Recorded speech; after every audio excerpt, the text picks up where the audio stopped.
வளமுடன். நன்றி ஐயா. வாழ்க வையகம், வாழ்க வையகம், வாழ்க வளமுடன். குரு வாழ்க, குருவே துணை. இந்த இணையவழி வகுப்பில் இணைந்துள்ள அனைத்து வேதாத்திரிய உறவுகளுக்கும் பணிவான வணக்கங்களும் உலக அமைதி தின நல்வாழ்த்துக்களும். இன்று வேதாத்ரி மகரிஷியின் 115வது ஜெயந்தி தினம். ஒவ்வொரு மனவளக்கலை உறவினர்களும் நாம் இதை உலக அமைதி தினமாக கொண்டாடி வருகிறோம். இந்த மகிழ்ச்சியான தினத்தில் நாம் இன்று சிந்திக்கக்கூடிய தலைப்பு கெடுப்பது சோர்வு. சோர்வு என்ற உணர்வு எப்படி நம்மை கெடுக்கும், சோர்வு இல்லாமல் எப்படி வாழலாம் என்று சிந்திக்க இருக்கிறோம். இது மகாகவி பாரதி எழுதிய புதிய ஆத்திச்சூடியின் 19வது வரியாகும். நாம் அனைவருமே விரும்புவது ரொம்ப ஆக்டிவா இருக்கணும், ரொம்ப சுறுசுறுப்பா இருக்கணும், ஒரு குழந்தை மாதிரி ரொம்ப ஹை எனர்ஜியா இருக்கணும் அப்படின்னு தான் ஒவ்வொருத்தருமே நம்ம ஆசைப்படுறோம். ஆனா ரியாலிட்டியில அப்படி இருக்க முடியுதான்னு பார்த்தா பெரும்பாலான சமயங்கள்ல அப்படி இருக்க முடியறது இல்ல. உடலாலோ மனதாலோ நம்ம டயர்ட் ஆயிடுறோம். அந்த சோர்வுங்கிறது நம்ம வருது. அப்படி இருக்கும் பொழுது எப்படி நம்ம சோர்வு இல்லாம சுறுசுறுப்பாக இருக்கலாம் அப்படிங்கிறத பத்தி நம்ம இன்னைக்கு சிந்திக்க இருக்கிறோம்.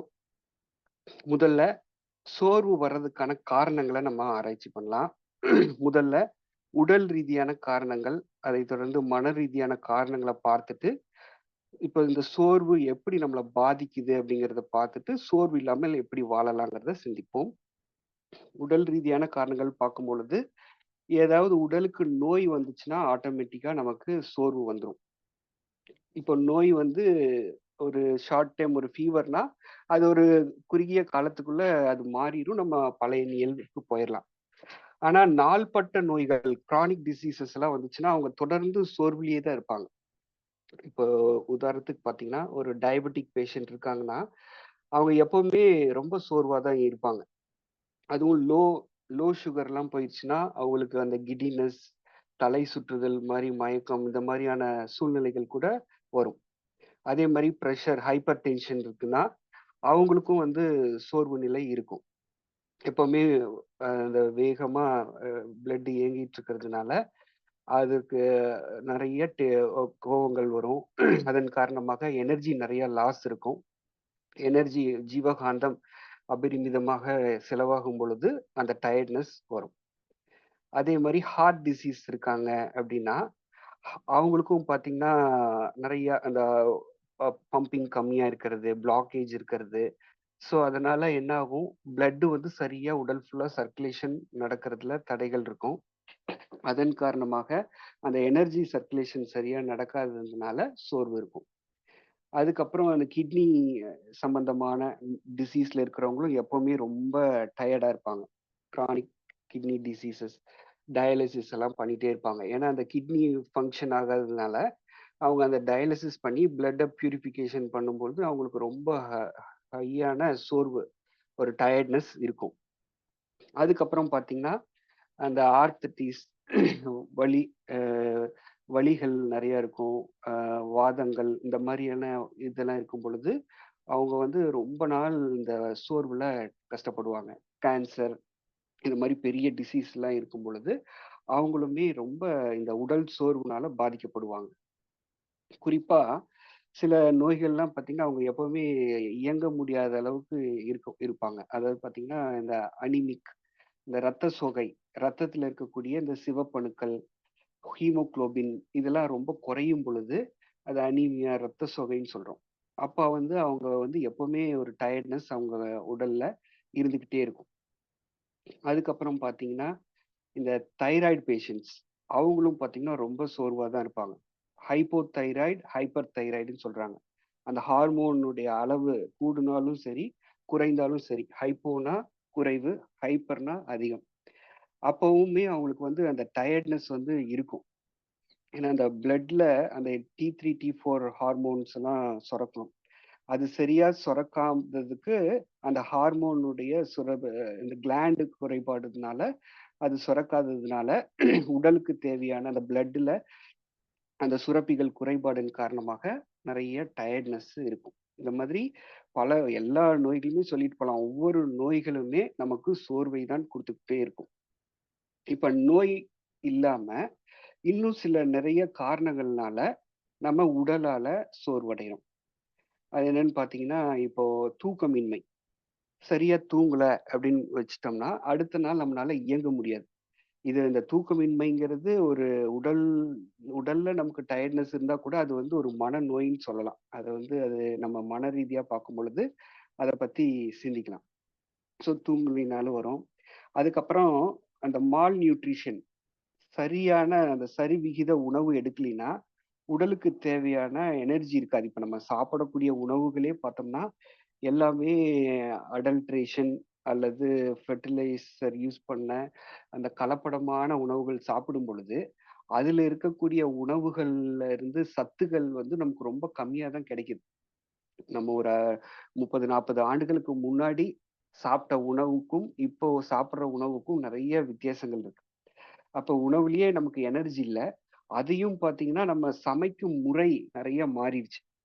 இப்பலாம் ஃபாஸ்ட் ஃபுட்டு, ஓவன் இப்ப அந்த 5 சென்ஸ் ஓவன் மாரி எல்லாம் ரொம்ப டெக்னாலஜி அட்வான்ஸு டெக்னாலஜிஸ்லாம் வந்துச்சு. அதெல்லாம் வீட்லயே கூட வந்துச்சு. ஹோட்டல்ல பயன்படுத்துற அந்த காம்பி ஓவன் மாதிரியான விஷயங்கள்லாம், இப்ப டொமஸ்டிக்கா வீட்லயே வந்துருச்சு. அது வந்து 5 சென்ஸ் மாதிரி அதே சென்ஸ் பண்ணிக்கும், அதே குக் பண்ணிக்கும். ஒரே மெஷின்ல வந்து பேக்கிங் பண்ணலாம், கிரில் பண்ணலாம், அது பண்ணலாம், இது பண்ணலான்ட்டு எல்லாம் காமிக்கிறாங்க. நம்மளும் அந்த மாரி எல்லாம் சமைக்கும் பொழுது, அதுல வந்து சத்துக்களே இல்ல. எல்லா சத்துக்களையும் கொன்னுட்டு வெறும் சக்கைய தான் நம்ம சாப்பிடுறோம். வெறும் டேஸ்ட்டு, கலர் அத மாரி தான் வீட்லயே சமைச்சு சாப்பிடுற மாரியான சூழ்நிலைகள் இருக்கும் பொழுது, உடலை நடத்தக்கூடிய அளவுக்கு இந்த உணவிலிருந்து நமக்கு எனர்ஜி கிடைக்கிறதில்ல. அதனால ஒரு சோர்வு வந்து நமக்கு இருந்துகிட்டே இருக்கு. அதனால நம்ம நல்ல உணவுகள், இயற்கையான உணவுகள், எனர்ஜி யீல்டிங் ஃபுட்ன்னு சொல்லுவாங்க. இயற்கையிலேயே சமைத்த உணவுகள், ஃப்ரூட்ஸு, கிரீன் வெஜிடபிள்ஸ் இப்ப வந்து ஃப்ரெஷ்ஷானது வாங்கி சாப்பிடணுங்கிற வாய்ப்பே இல்லாம போயிடுச்சு. எல்லாமே நம்ம போய் சூப்பர் மார்க்கெட்ல ரெஃப்ரிஜிரேட்டர்ல வச்சது தான் வாங்கிட்டு வந்து சமைச்சு சாப்பிடுறோம். அப்படிங்கும் பொழுது நமக்கு அந்த எனர்ஜிங்கிறது பாதி, முக்காவாசி எல்லாமே அடிபட்டு போயிடுது. ஏதோ கொஞ்சம் நஞ்சம் தான் கிடைக்குது.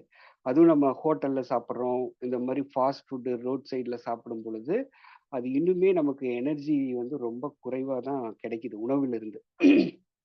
அதுக்கப்புறம் பார்த்தீங்கன்னா, உடல் உழைப்பு. அதிகப்படியான உடல் உழைப்பு. அதுக்கப்புறம் உடல் உழைப்புங்கிறது இப்ப குறைஞ்சிருச்சு. இருந்தாலும் நம்ம சிஸ்டத்த ரொம்ப நேரம் பார்க்குறோம். ஸ்க்ரீன் டைம் ரொம்ப அதிகமா இருக்கு. ரொம்ப நேரம் உட்காந்து ஸ்க்ரீன்ல ஒர்க் பண்றதுனாலோ, இல்ல ஒர்க் பண்ணாமயே நம்ம ஸ்க்ரீன் நெறைய பார்க்குறோம். டிவி பார்க்குறோம், மொபைல் ஃபோன் பார்க்குறோம், லேப்டாப்லயே இருக்கோம்னா, நமக்கு எனர்ஜி வந்து கண்கள் வழியாகவும், மைண்ட் ரிலேட்டடாவும் நெறைய லாஸ் இருக்கும். அதனால பயங்கரமான ஒரு சோர்வு நிலை நம்ம எல்லாத்துக்குமே இருக்கு. அதுக்கப்புறம் அதிகமான உடல் உழைப்பு செஞ்சாலும் நமக்கு எனர்ஜி லாஸ்னால சோர்வு வரும். இப்போ உடல் என்பது ஒரு மெஷின். ஒவ்வொரு மெஷினுக்கும் ஒவ்வொரு லிமிட்டேஷன் இருக்கு. இத்தன மணி நேரம் தான் வொர்க் பண்ண முடியும் அப்டின்ட்டு இருக்கும். இப்போ ஒரு வாஷிங் மிஷின்னா, ஒரு நாளைக்கு 1 தடவ, 2 தடவ அந்த மாரி தான் அவங்க டிசைன் பண்ணியிருப்பாங்க. ஒரு 12 மணி நேரம் தொடர்ந்து துவைச்சீங்கன்னா, அந்த எக்யூப்மெண்ட்லாம் ஹீட் ஆயி, அது எல்லாமே டேமேஜ் ஆயிரும். பேனல் போர்ட் எல்லாமே டேமேஜ் ஆயி, அது வந்து ரிப்பேர் ஆயிரும். அ அப்ப நம்ம வந்து அத சரி பண்ணணும். அதே மாரி தான் நம்ம உடலும் பார்த்தீங்கன்னா, எவ்வளோ நேரம் உழைக்கணும், எவ்வளோ நேரம் ஓய்வு எடுக்கணும் அப்படிங்கிறதுக்கெல்லாம் ஒரு கணக்கு வச்சிருந்தாங்க. இப்ப அதை மீறி, எல்லை மீறி நம்ம உழைக்கிறது, பொருள் ஈட்டணும், முன்னேறணும், இந்த மாரி பல காரணங்கள்னால, அவங்க ரொம்ப வருத்தி உடலை செய்யும் பொழுது, நமக்கு இந்த சோர்வு, டிசீஸ் இதெல்லாமே நமக்கு வருது. அதுக்கப்புறம் பார்த்தீங்கன்னா, இன்னும் சில காரணங்கள், உடல் பருமன். உடல் ரொம்ப வெயிட்டா இருக்கு, உடற்பயிற்சி இல்லை. இந்த மாரி காரணங்கள்னாலயும் நமக்கு உடல்ல வந்து சோர்வு வரும். ஸோ இதெல்லாம் வந்து உடல் ரீதியாக நாம் வரக்கூடிய சோர்வுகள நம்ம பார்த்தோம். அதுக்கப்புறம் பார்த்தீங்கன்னா, மன ரீதியான சோர்வுகள். அதுதான் ரொம்ப அதிகமாக நம்ம இப்போ பார்க்க போறோம். ஏன்னா, இந்த மனசோர்வு அப்படிங்கிறது சைக்காலஜிக்கலா அது ஒரு டிசீஸ்ங்கிறாங்க. அது வந்து ஒரு டிப்ரசிவ் டிஸார்டர் அப்படின்னு சொல்றாங்க. நம்ம இந்த டிப்ரஷன், ஸ்ட்ரெஸ்ஸு இந்த மாரி வார்த்தைய வந்து எல்லாருமே பயன்படுத்தியிருப்போம். இல்லைங்களா? எப்பாவதுன்னா ரொம்ப டிப்ரஷனா இருக்கு. நான் ரொம்ப ஸ்ட்ரெஸ்ஸா இருக்கேன். அப்படிங்கிறதெல்லாம் வந்து நம்ம காமனா ஒரு கொலோக்கியலா நம்ம யூஸ் பண்றோம். ஆனா சைக்காலஜிக்கலா இந்த டிப்ரசிவ் டிஸார்டர்ங்கிறது ஒரு சீரியஸான ஒரு மனநோய் அப்படிங்கிற மாரி சொல்றாங்க. யுஎன்ஓ வந்து WHO என்ன சொல்றாங்கன்னா, ரொம்ப சீரியஸான மனநோய்கள்ல இந்த டிப்ரஷன்ங்கிறது ஒரு முக்கியமான இடத்துல இருக்குன்னு சொல்றாங்க. டிப்ரஷன் அப்படின்னா என்ன அப்படின்னு பார்த்தோம்னா, நம்ம வாழ்க்கை என்பது இன்பம், துன்பம் கலந்தது தான் இல்லைங்களா? எல்லா நேரங்களிலும் இன்பமாவும் இருக்க முடியாது. எப்பவுமே துன்பம் இருக்காது. அது மாறி, மாறி நிகழ்ந்துட்டு இருக்கும். அது கடைசி நம்ம ஆயுள் காலம் முழுவதுமே அது தொடரக்கூடிய ஒண்ணு தான். ஆனா, ஒரு துன்பத்துல இருந்து நம்மனால அத மீண்டு வர முடியல. ஒரு துன்பம் உணர்வுல இருக்கோம். அது வந்து அதிலேயே கன்டின்யூ ஆயிட்டு இருக்கோம். அடுத்தது நம்ம மாற முடியல இன்பத்துக்கு. ஒரு 2 வாரத்துக்கு மேல நம்ம துன்பமாவே இருக்கோம். அல்லது முன்னாடி நெறைய ரொம்ப இன்ட்ரெஸ்ட்டா, ஆர்வமா இருந்த விஷயங்கள்ல, இப்ப ஆர்வம் குறையுது. ஒரு சின்ன ஒரு என்ஜாய்மென்ட் இருக்கு. ஒரு ஒரு ஹேப்பினஸ், ஒரு காமெடி பார்க்குறோம். நம்மளால சிரிக்க முடியல.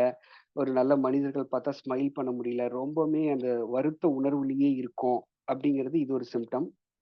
அதுக்கப்புறம் உடல் மற்றும் மனதால தீராத ஒரு சோர்வு, எப்பவும் ஒரு டயர்ட்னஸ் இருந்துச்சுன்னா, நம்ம ஒரு கிரானிக் டிசீஸ் டிப்ரஷன் டிஸார்டருக்கு போயிட்டுருக்கோம் அப்படிங்கிறது அர்த்தம் அப்படிங்கிறாங்க. அது மட்டும் இல்லாம, சரியா தூக்கம் வராது, தூக்கத்துல பிரச்சனை, பசி எடுக்காது, பசியில பிரச்சனை, தொடர்ந்து எதிர்மறையான எண்ணங்கள், இந்த மாதிரியான விஷயங்கள்ல நம்ம தொடர்ந்து இருக்கும் பொழுது, இதெல்லாம் வந்து ஒரு டிப்ரசிவ் டிஸார்டர் அப்படின்னு சொல்றாங்க. இது வந்து இந்த மாதிரியான டிசீஸ் வந்து இந்தியால 5,00,00,000க்கும் மேற்பட்ட மனிதர்கள் பாதிப்படைஞ்சிருக்காங்க அப்படிங்கிற மாரி சொல்றாங்க. ஏன்னா, இந்த உடல் நோய்களுக்கு பெரும்பாலான காரணம் மனநோய்கள் தான் நம்ம எல்லாத்துக்குமே தெரியும். ஒரு உடல்ல ஒரு பிரச்சனை வர்றதுக்கு மனம் பாதிப்படைஞ்சா, அது உடல் அளவுல எந்த அளவுக்கு பாதிப்படையுங்கிறது நம்ம எல்லாருமே தெரிஞ்சிருக்கும். ஸோ அந்த மாதிரி இந்த ஒரு டிப்ரஷன் அப்படிங்கிற ஒரு உணர்வு நமக்கு வந்துச்சுன்னா, அத நம்ம உடனே அட்டென்ஷன் குடுக்கணும். இப்போ ஒரு உடல்ல ஒரு நோய் வருது அப்படின்னா, ஒரு வலி வருதுன்னா, உடனே நம்ம ஹாஸ்பிட்டலுக்கு போறோம், டாக்டர பார்க்குறோம். அத சரி பண்றதுக்கு முயற்சிகள் எடுக்கிறோம். ஆனா மனசுக்குன்னு ஒரு நோய் வந்துச்சுன்னா, அது வெளியில தெரியாதுல்லன்ட்டு அத நம்ம உள்ளுக்குள்ளேயே அடக்கி வச்சு, அடக்கி வச்சு, அது ரொம்ப ஒரு சீரியஸான ஒரு நிலைக்கு நம்ம கொண்டு போயிரும். ஒரு சின்ன பிரச்சனை வந்துச்சுன்னா, அதுக்கான சொல்யூஷன்ஸ் எல்லா வகைகள்லயும் இருக்கு. நம்ம அதுக்காக ஒரு ஒரு சைக்காட்ரிய தான் பார்க்கணும், ஒரு சைக்காலஜிஸ்ட்ட தான் பார்க்கணும்னு இல்ல. நம்ம ஒரு மனவளக்கலை மன்றம் மாதிரியான விஷயங்கள்ல நம்ம மனப்பயிற்சிகள் மூலியமாகவே இதிலிருந்து நம்ம மீண்டு வர முடியும். ஏன்னா இந்த ஒரு ஒரு பதட்டம், ஒரு டென்ஷன், இந்த பிரஷர் வந்து இந்த உலகம் ஃபுல்லா அது பரவி இருக்கு. இப்ப நம்ம எல்லாருமே இந்த உலகம் ஆகட்டும், இந்த ஒரு மீடியா ஆகட்டும், நம்மள ஒரு பதட்டத்துல தான் எப்பவுமே வச்சுட்டே இருப்பாங்க. ஒவ்வொரு ஒரு நியூஸ் முடிஞ்சா அடுத்த ஒரு நியூஸ். இப்போ தொடர்ந்து போர் நடந்துகிட்டே இருக்கு இல்லைங்களா? போர் இல்லாத நாளே இல்லன்னு சொல்லலாம். அந்த மாதிரியான உயிரிழப்புகள் பத்தின செய்திகள் நம்மள வந்துகிட்டே இருக்கும். இந்தியா, பாகிஸ்தான் வார் கூட நடந்துச்சு. அதுக்கப்புறம் தொடர்ந்து வருஷக்கணக்கா ஸ்ரீலங்கால, லிபியால, சிரியால, ரஷ்யால, இந்த மாரி யுக்ரைன் தொடர்ந்து போர் நடந்துகிட்டே இருக்கு. அது மட்டும் தானான்னு பார்த்தீங்கன்னா, இப்ப புதுசா ட்ரேட் வார் வேற நடக்குது. இல்லைங்களா? இப்ப ட்ரம்ப் புதுசு புதுசா வரி போடுறாரு. உலக நாடுகளுக்கு இடையில நெறைய ஒரு பிரச்சனைகள் போயிட்டு இருக்கு. பிசினஸே பண்ண முடியாத ஒரு சூழ்நிலை இருக்கு. கரன்சி ரேட் கன்னாபின்னான்னு ஏறுது. கோல்ட் ரேட் வரலாறு காணாத உச்சத்துக்கு போயிருக்கு. அப்போ கோல்டுலாம் வாங்க முடியாதா? இதெல்லாம் வந்து ஒரு காமன் பெர்சனுடைய பதட்டத்த அதிகப்படுத்தும். ஒரு கோல்டு வாங்கணும், கல்யாணம் பண்ணணும்னு நெனைப்பாங்க. இப்ப கோல்டு, டாலர் ரேட் ஏறுது. ஒரு வீடு கட்டணும்னு நெனைக்கிறாங்க. பெரும்பாலான பொருட்கள் வந்து நம்ம யுஎஸ்ல இருந்து இம்போர்ட் பண்றாங்க. இல்ல யுஎஸ் கரன்சிய பேஸ் பண்ணி இம்போர்ட் பண்றாங்கங்கும் பொழுது, விலைவாசி ஆட்டோமேட்டிக்கா ஏறும். கச்சா பொருள் எண்ணெயில ஏறும்போது பெட்ரோல் ஏறும். எல்லா பொருட்களும் விலை ஏறுறதுனால, சராசரி மனிதனுக்கு வந்து ஒரு இதெல்லாம் ஒரு அச்சத்தை ஏற்படுத்துற ஒரு விஷயமாக இருக்கு. இதெல்லாம் ஒரு பக்கம் இருந்தா கூட அரசியல் சார்ந்த விஷயங்கள், அதுவும் நம்மள பதட்டத்திலேயே வச்சிருக்கும். அடுத்து எலக்ஷன் வருது, என்ன ஆகும்? அது இது. அத சார்ந்து சிந்திக்கிறவங்களுக்கு. அதுக்கப்புறம் பார்த்தீங்கன்னா, இந்த மாடர்னைசேஷன், டிஜிட்டலைசேஷன் இந்த தொழில்நுட்பத்துடைய அபரீதமான ஒரு வளர்ச்சி. இந்த ஏஐ டெக்னாலஜி வந்துச்சு. இப்போ ரோபோட்டிக், ஹியூமனாய்டு ரோபோட்டிக், அப்புறம் இண்டஸ்ட்ரீஸ்ல பார்த்தீங்கன்னா, ஆட்டோமேஷேஷன் இதனால வேலை போயிருமா? அப்படிங்கிற ஒரு பயம், பதட்டம் எல்லா வொர்க்கிங் பீப்பிள்க்கும் இருக்கு. ஏன்னா எல்லா ஒர்க்குக்குமே ஒரு காம்பன்சேஷனா ஒரு ரோபோட்டையோ, ஒரு டெக்னாலஜியோ கொண்டு வர அளவுக்கு இப்போ டெக்னாலஜி வளர்ந்துருச்சு. அப்ப எந்த நேரத்துல நமக்கு வேலைக்கு போகும்? போகும் அப்படிங்கிற ஒரு பய உணர்வு ஒவ்வொருத்தரையும் ஒரு சோர்வு நிலைக்கு நம்மள கொண்டு போயிட்டே இருக்கு. ஸோ இதெல்லாம் வந்து ஒன் ஆஃப் த ரீசன்ஸ். அது மட்டும் இல்லாம பார்த்தீங்கன்னா, நமக்கு இருக்கக்கூடிய ஏகப்பட்ட அந்த தாட் பொல்யூஷன் நெறைய சிந்திக்கிறோம் இல்லைங்களா? சிந்தனை என்பது ஆசை சார்ந்த விஷயங்கள். நான் இதை அடையணும், அதை அடையணும். அதுக்கப்புறம் அத அடைய முடியாட்டி வரக்கூடிய கவலைகள், பயங்கள், எதிர்காலத்த பத்தின ஒரு பயம், குழப்பம். அதுக்கப்புறம் வேலை, மத்த எதிர்காலத்துல எப்படி இருக்குங்கிறத மாரியான விஷயங்களை எல்லாம் சிந்திச்சு, சிந்திச்சு நம்ம வந்து ரொம்ப டயர்ட் ஆறோம். அது மட்டும் இல்லாம, உறவு ரீதியான சிக்கல்கள். இப்போ உறவு பிரச்சனைகள் ரொம்ப அதிகமாயிருச்சு. குறிப்பா இந்த கணவன் மனைவி உறவுகள்ல ஏகப்பட்ட பிரச்சனைகள். நெறைய செலிபிரிட்டீஸ் தொடர்ந்து டைவர்ஸ் பண்றதெல்லாம் ஒரு காமன் ஆயிடுச்சு. அதெல்லாம் பார்த்து, பார்த்து இப்ப சராசரி குடும்பத்துல இருக்கிறவங்க கூட ஈஸியா டைவர்ஸ் அப்ளை பண்றதுங்கிறது ஒரு காமனா நம்ம பார்க்க முடியும். எல்லா குடும்பங்கள்லயுமே அத நம்ம பார்க்க முடியுது. அந்த மாரி ஒரு சின்ன விஷயத்த கூட ஏத்துக்க முடியாத, ஒரு பக்குவம் இல்லாத ஒரு மனநிலையில இருக்காங்க. உறவுகள்ல எப்படி ஹேண்டில் பண்றதுன்னு தெரியல.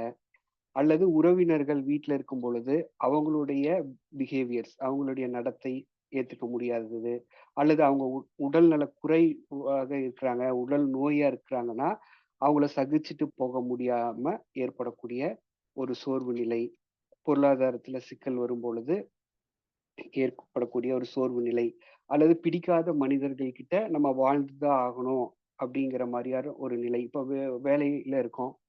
ஆஃபீஸ்ல நம்ம சூழ்நிலை காரணமாக வேலைய விட முடியாது, விட்டாலும் கிடைக்காது அப்படிங்கிற ஒரு நிலையில இருக்கும் பொழுது, அங்க அவங்க குடுக்கக்கூடிய அந்த நெருக்கடிகள், அவங்க குடுக்கக்கூடிய அந்த பிரஷர் எல்லாம் நம்ம தாங்கி தான் ஆகணும். அவங்க கூட சகிச்சு தான் போய் ஆகணுங்கும் பொழுது, ஒரு ஒரு டிப்ரஷனுக்கு எல்லாருமே போயிர்றாங்க. போயி ஒரு மன சோர்வுங்கிறது அவங்க வாழ்க்கை ஃபுல்லா நடக்கிற மாரி தான் இருக்கு. அதிலிருந்து வெளிலயும் வர முடியாது. அவங்க கூட சகிச்சுட்டும் போக முடியாது. அப்படிங்கிற மாதிரியான ஒரு நிலைக்கு போகும் பொழுது, எல்லாருமே இந்த ஒரு சோர்வு, மனச்சோர்வு அல்லது உடல் சோர்வுக்கு நம்ம தள்ளப்படுறோம். ஸோ இந்த மாரி பல காரணங்கள் இருந்தாலும், அதனால நம்ம நெறைய பாதிப்புகள் அடையிறோம். என்ன மாரியான பாதிப்புகள்னு பார்த்தீங்கன்னா, ஏற்கனவே நான் சொன்ன மாரி தூக்கம். அந்த தூக்கமின்மை அப்படிங்கிறது வரும். பொதுவா இப்ப இந்த ஐடில ஒர்க் பண்றவங்களுக்கு எல்லாமே இது ஒரு காமன் சிம்ப்டம்ஸ். நைட்டு ஒர்க் பண்றாங்க. பகல்ல தூக்கத்துடைய நேரம் மாறதுனால உடல்ல பல்வேறு ரசாயன மாற்றங்கள், குழப்பங்கள் ஏற்பட்டு, இந்த தூக்கம் சரியா நடக்கிறதே இல்ல. இது அல்லது முழிப்பு வர்றது. இடையில இடையில 2 மணி, 3 மணிக்கு முழிப்பு வருது. அதுக்கப்புறம் தூக்கம் வரல. அப்புறம் காலையில தூக்கம் வருது. நம்ம எந்திரிச்சு வேலைக்கு போகும்போது, அந்த சோர்வு நிலைங்கிறது இருக்கு. இது வந்து இன்சோம்னியா. இது வந்து ஒரு சைக்காலஜிக்கல் டிஸார்டர்ன்னு சொல்றாங்க. அதுக்கப்புறம் பார்த்தீங்கன்னா, பொதுவா ஒரு 3 விஷயங்கள் இந்த டிப்ரசிவ் டிஸார்டர்ல இருக்கிறவங்களுக்கு 3 சிம்ப்டம்ஸ் வந்து சைக்காலஜிக்கலா சொல்றாங்க. அது என்னன்னு பார்த்தீங்கன்னா, 1 ஹோப்லெஸ்னஸ் அல்லது வொர்த்லெஸ்னஸ், ஹெல்ப்லெஸ்னஸ் அப்படின்னு சொல்றாங்க. அந்த ஹோப்லெஸ்னஸ் அப்படிங்கிறது என்னன்னா, அ எதிர்காலத்துல என்னவா ஆகும்? என்னால எதுவும் பண்ண முடியாது. அவங்க நெறைய என்னதான் பண்ணியிருந்தா கூட, எதிர்காலத்த பத்தி ரொம்ப கவலைப்பட்டு, என்னால எதுவுமே பண்ண முடியாது. அ எனக்கு யாருமே சப்போர்ட் பண்ண மாட்டாங்க. அந்த மாரி ஹெல்ப்லெஸ்னஸ்ங்கிறது எனக்கு யாருமே வந்து சப்போர்ட் பண்ண மாட்டாங்க. என்னால எதுவுமே செய்ய முடியாது அந்த மாரி. அதுக்கப்புறம் வொர்த்லெஸ்னஸ்ங்கிறது நான் எதுக்குமே பிரயோஜனம் இல்ல. இனி நான் வாழ்றதே வேஸ்ட்டு. அவங்க எவ்வளோதான் சாதனை படைச்சிருப்பாங்க, நெறைய விஷயங்கள் பண்ணியிருப்பாங்க. இருந்தாலும் அவங்க ஒரு டிப்ரஷனுக்குள்ள போயிட்டாங்கன்னா, அவங்க பண்ண நல்ல விஷயங்களே அவங்களுக்கு வராது. நெகட்டிவ் தாட்ஸ் தான் வரும். வந்து வந்து இனிமேல் என்னால எதுவுமே செயல்பட முடியாது. நான் எதுக்குமே பிரயோஜனம் இல்ல. எனக்கு வாழ்க்கையே வேண்டாம். அந்த மாரி சூசைட் டெண்டன்சிஸ் வரும். சூசைட் தாட்ஸ் கூட அடிக்கடி வருங்கிற மாரி சொல்றாங்க. இப்ப பார்த்தீங்கன்னா, நெறைய ரிசர்ச் படி பார்க்கும் பொழுது, நெறைய சூசைட் யார் பண்றாங்கன்னா, யங்ஸ்டர்ஸ் தான் பண்றாங்க. குறிப்பா ஒரு 20 டூ 40 ஐடி செக்டார்ல இருக்கிறவங்க, அவங்க தான் நெறைய இஎம்ஐ வாங்குறாங்க. நெறைய இப்ப தேவைக்கு அதிகமான லைஃப் ஸ்டைல மாத்திட்டு, அத அத பொருள் ஈட்ட முடியாம சிரமப்பட்டு வாழ்க்கைய டிப்ரஷனுக்குள்ள போயி, இந்த சூசைட் அட்டெம்ப்ட்ஸ்லாம் வந்து அவங்க தான் நெறைய பண்றதாக இந்த ரிசர்ச் எல்லாம் சொல்லுது. அந்த மாரி சூசைடல் தாட்ஸ் வரும். பசி இருக்காது. இந்த மாதிரி ஒரு கொடுமையான ஒரு நோயினா இந்த டிப்ரஷன சொல்லலாம். இந்த டிப்ரஷன்ங்கிறது, இந்த மனசோர்வுங்கிறது 3 ரீசன்ஸ்னால வருதுன்னு சொல்லுவாங்க. பொதுவா பயம், சைக்கோ சோஷியல் அப்படின்னு சொல்லுவாங்க. பயோனா பிசிக்கல் ரீதியாகவும் நமக்கு டிப்ரெஷன் வரலாம். மைண்ட்ல நடக்கக்கூடிய கெமிக்கல் ரியாக்ஷன், குறிப்பா பீனியல்.